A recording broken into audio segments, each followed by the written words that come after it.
Oya mshua. Mwanangu vipi? Mbona kama una huzuni mwanangu, vipi Valentine ni siku ya wapendanao itakuweje? Acha tu ndugu yangu, yenyewe tata sielewi ndugu yangu. Yaani kama vile Marage na anasema za uliondo ndugu yangu. Hata ieleweke yenyewe. Yaani sikumwishie mauchungu ndugu yangu. Bali ka huzuni kweli yani hapa. Sina hata temeongea kama kimcheki, yani anipokelee simu. Mwanangu umepiga za kichwa nini? Shangaa shida nini? Ngati hela inatumia boda boda aje na shangaa aje.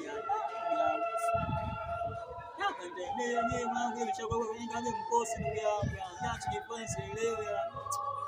Ndio niliwaza nishatumia hela ni block sijui gani nipigia simu apokee ya ndugu yangu. Unanisaidiaje hapo kaka? Mwanangu sina cha kukusaidia mwanangu. Hapo utakuwa uko single. Mwanangu utakuwa uko single hapo. Usipo noma kaka, usipo so kwesi kama leo, usipo kuenjoy ndugu yangu. Hapo kama hivi niko single. Unafezea ndugu yangu. Hapo kuna demu yote nitafutie ndugu yangu niishi naye, yani andika siku leo ni enjoy naye. Valentine kama leo siku yapenda nao. Hapo niko kinyonge. So boy ndugu yangu. Nitabidi nikutafutie mdada wa kanisa sasa.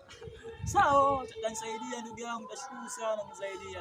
Maana wewe umezidiwa ndugu yako, hii sijanunja bado, unaelewi. Kabunja.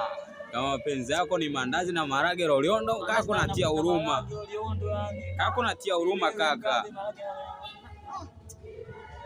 Mandazi ya kaka, sielewi. Yaani mapenzi ya kakangu ni mandazi na maharage Loliondo. Ezea, sielewi, nampigia simu apokee. Kaka unatia huruma kaka. Lakini aje wala nini ndugu yangu. Kaka huruma.